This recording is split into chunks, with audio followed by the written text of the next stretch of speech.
E aí, meus bidos quadrinescos, e aí, meus bidos leitores. Bom, galera, hoje eu estou aqui para comentar todas as leituras que eu fiz no mês de março de 2025. Porque é o seguinte, esse mês foi atarefado de react, foi atarefado de vídeos que as pessoas patrocinaram, pediram, o que me tirou todo o tempo de falar sobre quadrinhos que eu gosto tanto, sabe? E, obviamente, eu sou imparável, eu continuei fazendo minhas leituras mesmo que o canal tivesse seguindo para um outro caminho. Mas para manter essa linha de ainda falar de quadrinhos, falar de algo que eu gosto, eu decidi fazer esse tipo de vídeo para caso realmente no futuro eu não consiga mais fazer reviews. Talvez alguns eu vou tentar, eu admito isso, principalmente quando for um quadrinho muito especial, eu devo fazer um review especial para esse quadrinho. Mas assim, quando não for o caso, eu vou fazer assim, um vídeo listando todas as leituras que eu fiz, aí eu falo de uma forma mais dinâmica, um pouquinho mais rápida, e aí fica o seu interesse em saber as coisas que eu li, em recomendações ou não, e se você não tiver interesse, enfim, eu agradeço de qualquer modo por você estar vendo até aqui.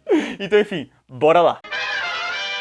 Uma das primeiras leituras que eu fiz no mês e que, se eu não me engano, eu escrevi o review desse quadrinho, então talvez eu publique futuramente, envolve A Verdade, o quadrinho que traz a história do Capitão América, do Isaiah Bradley. E, cara, eu gostei bastante do quadrinho. Eu acho que o maior defeito dele envolve a arte, porque a arte, quando se trata de falar sobre o racismo, falar sobre os brancos, essas pessoas escrotas, ele funciona muito, porque fica muito caricato, fica muito vilanesco. Mas quando se trata dos heróis, do Capitão América, fica uma coisa totalmente estranha, artificial, eu acho que não combina direito, sabe, com toda a história e com todo o tema pesado, sabe? Parece que a arte ela deveria ser um pouquinho mais sisuda e não tão desenho animado, então isso acaba afetando. Mas a história como um todo eu gostei bastante, não achei perfeito, mas eu achei que ela contou muito bem a história do Isaiah Bradley, sabe? No decorrer da sua vida com outras pessoas que serviram de experimento para o governo americano, mas, cara, definitivamente o que eu mais gostei desse quadrinho foi o valor histórico dele. Como ele pega diversas informações que aconteceram na vida real envolvendo os negros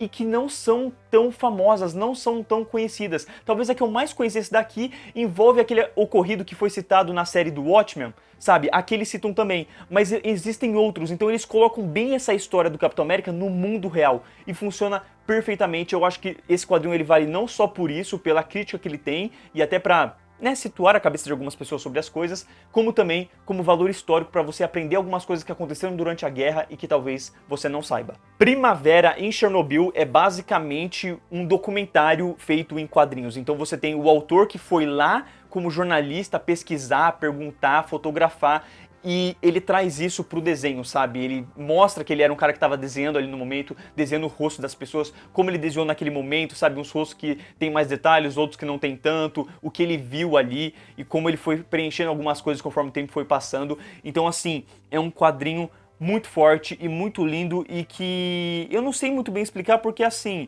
eu acho que faz muito sentido você ler esse quadrinho depois de ver a série Chernobyl, que é uma ótima recomendação que eu fiz, né, entre os melhores de 2024, que eu, por eu ter assistido em 2024, e assim, eu acho que é bonito porque ele mostra como mesmo em um ambiente tão destruído, um ambiente que causou tão mal às pessoas, ainda consegue ser um ambiente bonito porque a natureza está voltando, sabe? Porque não tem mais o impacto dos humanos. O impacto dos humanos é a nojeira, foi o que causou a doença, foi o que causou a radiação que afetou as pessoas.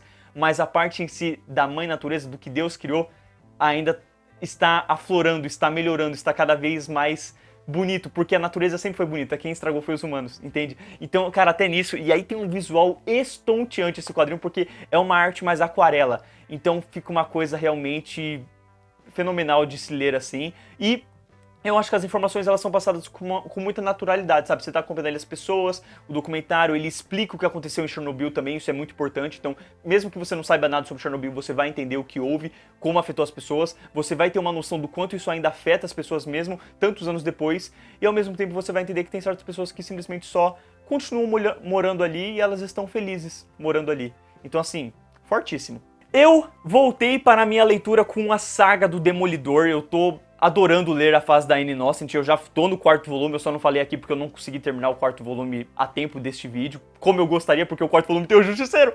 Mas assim, aqui a gente tem a estreia da Merit Floyd. E que personagem incrível, cara, o modo como o dualismo dela se divide, sabe? E uma parte que ama o Matt, a outra parte que quer acabar com o Demolidor, e ao mesmo tempo a presença do Wilson Fisk retornando pra acabar com o Matt. Mas, gente, não só isso, porque eu não cheguei a falar muito da fase da Anne Innocent, porque o vídeo que eu quero fazer é um especial falando da fase completa.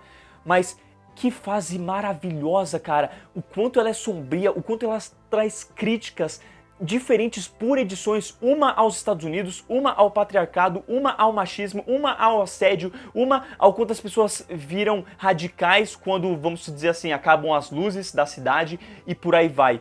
É realmente fenomenal, é pesado, é forte, é uma ótima continuidade, pensando que está vindo após a queda de Murdoch, e como ele vai construindo a relação do Matt para com o Fogg, que haviam se distanciado, com a Karen, que se reaproximaram, e com esse próprio personagem que está tentando se entender depois de tudo que ele passou, depois de ter se reerguido de tanta desgraça. Cara, é muito bonito, é muito legal, e a Meredith Floyd é uma baita personagem. Eu fiquei vendo ela e eu fiquei pensando que a série do Demolidor da Netflix, os planos do cara eram adaptar a Meredith Floyd na quarta temporada, era trazer o arco da Innocent.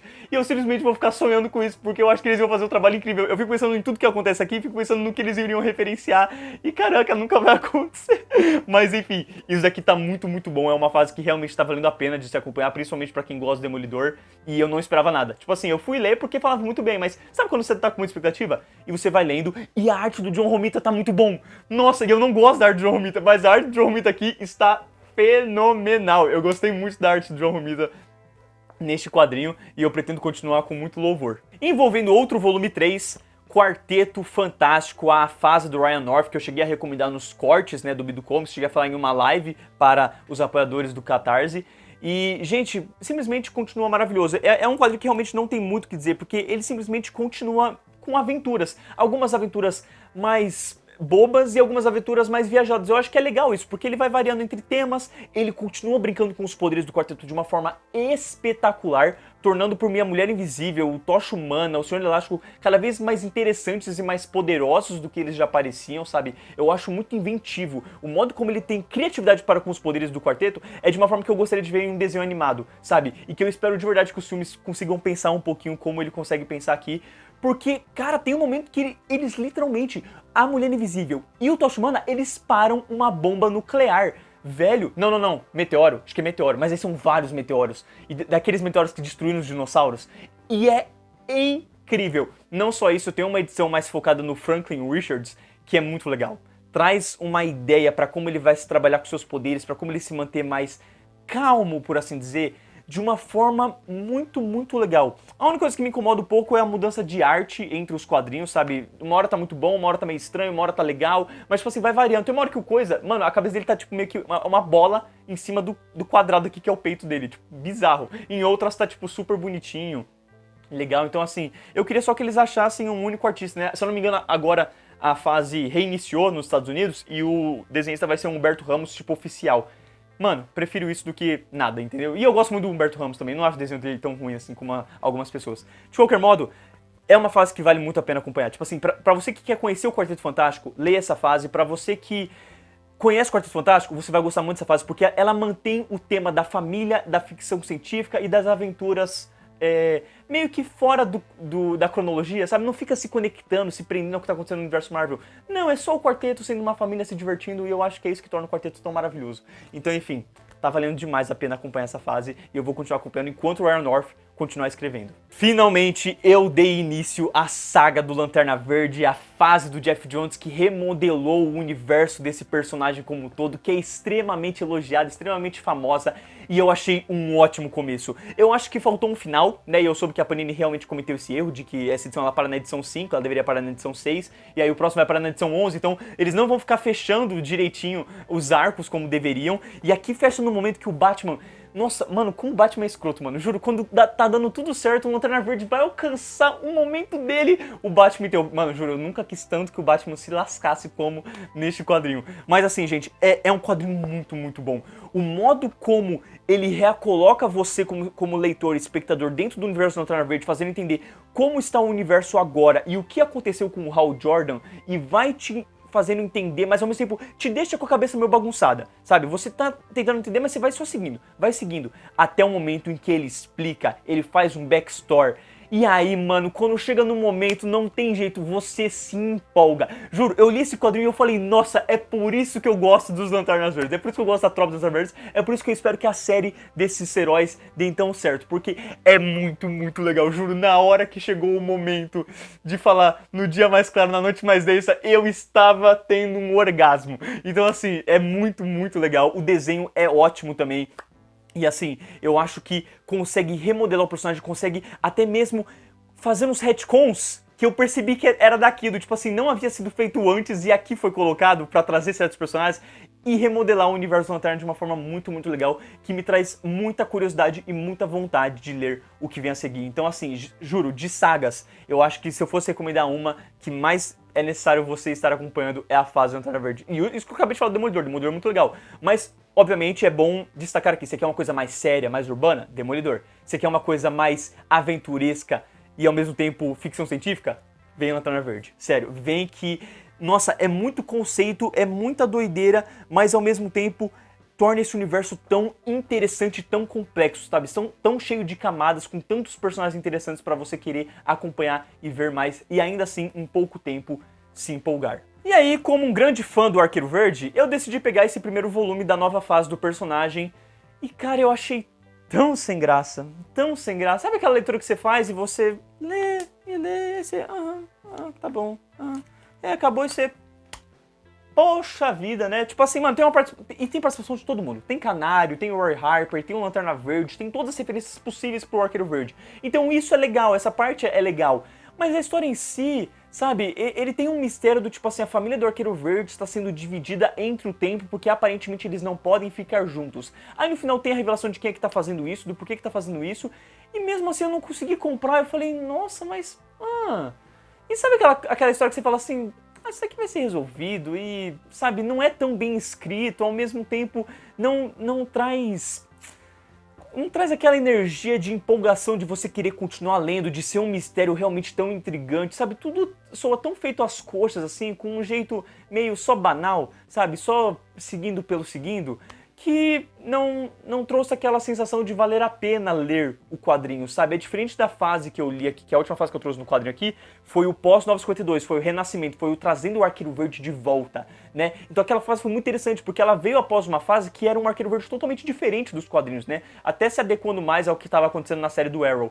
E aí veio o renascimento pra retrazer o personagem, mudar algumas coisas, restabelecer o universo dele com os personagens. Então isso foi muito legal. Agora aqui ele só jogou uma jornada, assim, uma história do nada, e aí tem muita viagem temporal, e vai pra lá e vai pra cá, e não explica muita coisa, e aí você tem pouco tempo de tela com cada personagem, então também não funciona, não dá aquele tempo de você se conectar de verdade, principalmente se você não conhece todos, e aí eu acho que acaba não funcionando, e tipo, você terminou o volume, ele terminou com um gancho pro futuro, e eu, tipo, não vou ler o próximo, sabe? Então isso foi bem triste. Que merda, hein? Por fim, o que provavelmente chamou a sua atenção quando você viu a capa do vídeo, Invencível. Invencível chegou nas minhas mãos e tudo que eu tenho pra dizer pra vocês é que é legal. Pô, não é possível. Valeu, sua sinceridade é comovente. Eu esperava mais, eu já tinha feito um review sobre a primeira edição, eu já tinha falado como eu tinha achado o primeiro episódio da série melhor, mas vendo isso daqui, eu achei a série ainda melhor pelas decisões que ela toma, porque eu acho que esse quadrinho, ele soa só mais um quadrinho de super-herói, ele ainda não tem aquela parte do mundo real, de estabelecer esses personagens como uma paródia, mas ao mesmo tempo tratando sobre a jornada do herói, e ao mesmo tempo trazendo pro mundo real, ou seja, vai ter sangue, vão ter mortes, vai ter braço pra fora, e... principalmente, eu acho que uma coisa que gruda o espectador no Invencível na primeira temporada de uma forma muito acertada é fazer aquela tal revelação sobre o Omni-Man já no primeiro episódio. Porque isso te desperta o interesse do tipo, caraca, diferente, interessante, pra onde é que isso vai seguir? E você vai acompanhando a série vendo isso, né? Sabendo disso e vendo que os personagens não sabem disso. Você fica, mano, quando é que vão descobrir? Você vai vendo algumas pistas e as coisas vão piorando, vão piorando. É isso que faz a primeira temporada tão incrível, maravilhosa pra mim. E eu acho que aqui eles não tem isso, sabe? São 4 edições, não tem nada sobre o Omni-Man, parece só mais um cara. Eu tô sentindo que a revelação vai vir só quando o Mark descobrir, sabe? Então a gente vai meio que seguir junto com o Mark no plot twist. Só que aí, durante a leitura, fica parecendo só mais um quadrinho de super-herói. Os desenhos, eu acho que são ok, são legais, são bonitinhos, sabe? Não tem nada demais, obviamente, são muito simples. Mas uma coisa que me incomoda é a repetição de quadros. Sabe quando parece que, nossa, tá faltando, sabe, um money, um dinheiro, ou até mesmo o desenhista ter mais tempo? Porque, mano, juro, tem uma edição que é tipo assim, tem uma página que são tipo assim, 4 quadros. 2 quadros são o mesmo, 2 quadros são o mesmo, e aí a única coisa que interfere são os diálogos. E eu falei, nossa, nem pra mexer a boca do personagem tipo, fazendo um bocejo, o olho fechando aos poucos, sabe? Uma coisinha só de leve assim. Não, é só tipo o mesmo quadro. E isso acontece em outras partes do quadrinho. Então eu achei tão preguiçoso, sabe? E muito diferente, e aí obviamente vem a minha comparação com The Walking Dead, porque o escritor de Invencível é o escritor de The Walking Dead. E em The Walking Dead, gente, me desculpa, sabe? Tipo assim, pô, vamos se dizer, aquela primeira edição, o primeiro volume de The Walking Dead dos quadrinhos, adapta a primeira temporada, sabe? Aqui, isso daqui é literal os primeiros 2 episódios de Invencível. Então é uma coisa bem mais tranquila e cortando certas coisas que eu gosto tanto nesses primeiros 2 episódios da série. Enquanto que The Walking Dead, mano, acontece muita coisa, é super empolgante, é super atrativo, o desenho, sabe, vai variando ali, mas de uma forma extremamente espetacular de acompanhar, principalmente no preto e branco. E o final dá um gancho que você fala, caraca, tá ligado? Aqui não, aqui é muito mais simples. Mas ainda assim eu acho que os personagens continuam legais, é legal ver o visual, é legal principalmente... Mano, eu gostei muito dos extras, tem muito extra sobre o Invencível, sobre as ideias do roteirista, e é legal porque ele joga certas ideias que ele tinha de pensamento pra fazer e que ele descarta, mas que pra quem já viu a série você fala, nossa, ele vai usar isso daqui mais pra frente com tal coisa, ele vai usar mais pra frente com tal coisa. Como ele fala que a ideia inicial era o Invencível com um uniforme laranja e amarelo, e que tanto no desenho quanto aqui, é o primeiro uniforme dele que ele fala, eu preciso de algo mais marcante, sabe? Então assim, isso é muito legal. E uma personagem que eu gostei muito de ver, obviamente eu gosto também na série, mas aqui eu gostei porque é um detalhezinho diferente, que é a mãe do Mark. A mãe do Mark, ela tem uma personalidade mais aceitável com o universo super-heróis, o que torna algumas coisas mais cômicas e divertidas, mas ao mesmo tempo atraente de ver. Do tipo assim, os caras falam, a gente enfrentou um alienígena, matei não sei o que, viajei pelo multiverso, e ela fala, tá bom. E o que vocês planejam fazer amanhã? Sabe? Então, tipo assim, o jeito que ela reage às coisas é muito legal. Mas, ao mesmo tempo, quando o Omni-Man some, ela fica preocupada, ela não consegue dormir. Então, se torna uma personagem extremamente interessante, que por mim é muito legal, porque aqui são detalhes. Na série, eles exploraram ao máximo. Então, assim, e isso vale pra tudo, tá? Eu acho que mesmo que o quadrinho tenha algumas mudanças, uma traminha ou outra a mais, assim, que não teve na série, ainda assim, me parece um ótimo complemento, porque a série é tão fidedigna ao que tem nos quadrinhos, que parece que eu tô lendo e tô vendo um complemento, eu tô vendo algumas coisas a mais que eu não vi no desenho, mas estão aqui, sabe? O que torna tudo até mais interessante, assim, de se acompanhar, de continuar vendo a aventura como todo, como, por exemplo, o próprio Mark indo desistir do trabalho dele. Na série não mostra ele indo embora, ele se demitindo do trabalho. Ele só descobriu os poderes e pronto, acabou, tá ligado? Agora aqui não, aqui mostra, então você tem esse fator a mais que eu acho que torna tudo mais legal. Mas com certeza uma coisa que eu concordo aqui com o próprio prefácio maravilhoso do... Caramba, esqueci o nome dele agora. Do Kurt Busiek, né? Que ele faz aqui todo, e ele fez o quadrinho Superman 4 Estações. Não, 4 Estações não. Acho que é Identidade Secreta, que é um excelente quadrinho. Ele faz um ótimo prefácio aqui, ele comenta sobre como a Debbie é uma personagem extremamente interessante, que ele gostaria de ver uma edição só da Debbie. E eu senti a mesma coisa, lendo só esse único volume. De qualquer modo, eu tô ansioso pra continuar, até porque eu já ouvi falar por algumas pessoas de que o Invencível começa realmente mais qualquer coisa nos primeiros volumes, depois ele engrena, né? Depois de uns 4 volumes. Então, enfim, como eu já assinei e eu quero ter tudo de qualquer jeito, eu vou aguardar até pra ver o quanto que a série adaptou, o quanto que a série vai fazer diferente, ao mesmo tempo, né? O quanto que a série vai fazer até melhor, o que por mim, só vendo aqui, a série claramente já o fez. Então, enfim, estou bem ansioso para ver o futuro de Invencível e com certeza eu vou trazer aqui no canal, eu planejo trazer aqui no canal. Gostei desse cara. Ufa! Essas foram as minhas leituras, eu espero que vocês tenham gostado de ver esse vídeo, eu espero que vocês tenham gostado da proposta desse vídeo, se vocês gostarem, realmente comprarem, falar, Davi, pode fazer isso todo mês, tá ligado? Se realmente não der, até mesmo para algumas leituras que às vezes eu não faço, que eu acho que não merecem um review, faz um vídeo desse pra você falar, tipo, pô, não prestou, tipo, do Arqueiro Verde. Eu não ia fazer review de jeito nenhum, mesmo sendo ruim, entendeu? Agora, aqui você já tô sabendo, pô, não vou comprar Arqueiro Verde. Então acho que também funcionou de certo modo, né?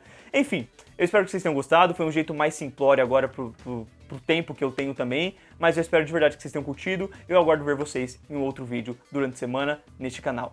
Valeu, falou!